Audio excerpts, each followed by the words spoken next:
আমরা ডক্টর মোহাম্মদ ইউনূসকে প্রাথমিকভাবে আমরা ভেবে নিয়েছিলাম যদি সরকারকে আমরা উৎখাত করতে পারি তাহলে নতুন সরকারের প্রধান হিসেবে হয়তো আপনাকে দায়িত্ব নিতে হতে পারে। তৎকালীন সরকারের কাছ থেকে কোনো ধরনের ন্যায় বিচারের প্রত্যাশা ছিল না এবং তারাই এই সকল হত্যাযজ্ঞের জন্য দায়ী। 20 জুলাই রাতে আমাকে তুলে নিয়ে নির্যাতন করা হয়, আমাকে গুম করা হয়েছিল। যদি মুক্তি নিশ্চিত করতে চাই তাহলে আমরা যাতে আন্দোলন থেকে সরে আসি। আইন শৃঙ্খলা বাহিনী জড়িত ছিল তাদের প্রধানদেরকে আমি দায়ী করেছি। 20 জুলাই রাতে আমাকে তুলে নিয়ে নির্যাতন করা হয়, আমাদের অন্যান্য সমন্বয়কদেরকে গুম করা হয়েছিল। পরবর্তীতে আমরা যখন গণস্বাস্থ্যে ভর্তি হই সেখানে আমাদের সাথে যে ঘটনাগুলো ঘটেছিল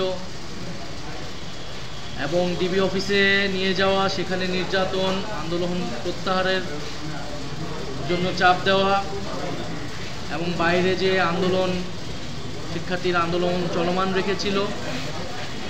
পরবর্তীতে আমরা 1 আগস্ট মুক্তি পাই এবং 3রা আগস্ট 1 দফার ঘোষণা শহীদ মিনারে আমরা সকলের সাথে সমন্বয় করে 1 দফার সিদ্ধান্ত উপনীত হই।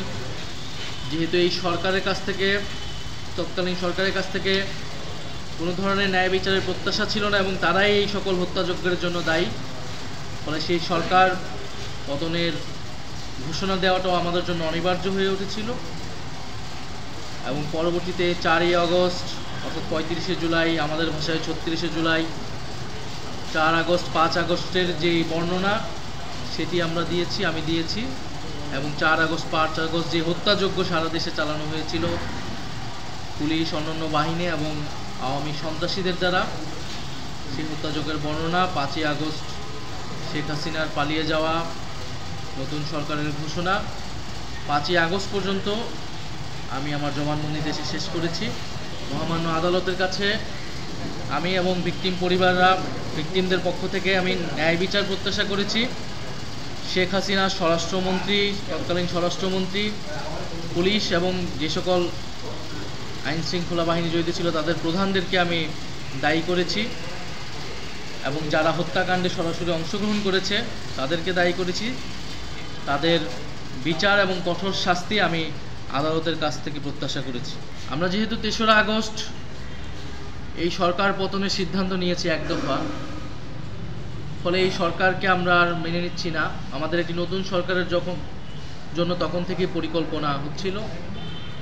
সেই প্রেক্ষাপটেই আমরা ডক্টর মোহাম্মদ ইউনূসকে প্রাথমিকভাবে আমরা ভেবে নিয়েছিলাম আরও অনেকের সাথে পরামর্শ করে, এবং এই কারণে তার সাথে আমরা যোগাযোগ করেছিলাম যে দেশের এই পরিস্থিতি, দেশের এই ক্রান্তিকলে আপনার সহযোগী ডক্টর মোহাম্মদ ইউনূসের সহযোগিতা প্রয়োজন। যদি আন্দোলন সফল হয়, যদি সরকারকে আমরা উৎখাত করতে পারি তাহলে নতুন সরকারের প্রধান হিসেবে হয়তো আপনাকে দায়িত্ব নিতে হতে পারে। আমরা সেই প্রস্তাব আপনাকে দিয়ে রাখছি।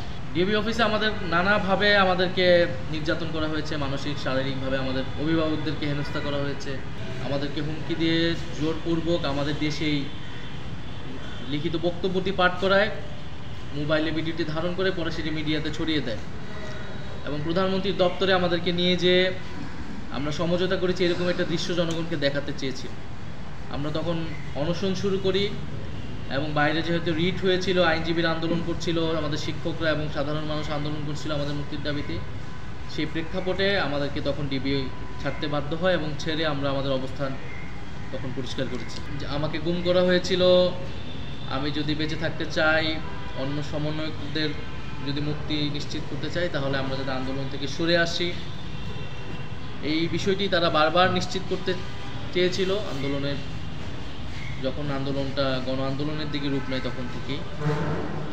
ফলে আমার আদালতের কাছে এটাই প্রত্যাশা থাকবে যাতে এখানে যারাই এই ঘটনার সাথে জড়িত, আমি গতকালও যেটা বলেছি আজকেও পুনর্বক্তে করছি, পুলিশ, র্যাব, বিজেপি, সেনাবাহিনী, যত বাহিনীর যে সকল সদস্যরা এই হত্যাকাণ্ডে, নির্যাতনে, গুমে অংশগ্রহণ করেছে এবং যাদের নির্দেশনায় এগুলো সংঘটিত হয়েছে, শেখ হাসিনা, স্বরাষ্ট্রমন্ত্রী ওবায়দুল কাদের সহ, তাদের যাতে কঠোর শাস্তি দেওয়া হয়, আমাদের এটাই প্রত্যাশা থাকবে, যাতে দেশবাসী, যারা আন্দোলনকারী, যারা আন্দোলনে হতাহত হয়েছে, তারা সবাই ন্যায় বিচার পায়।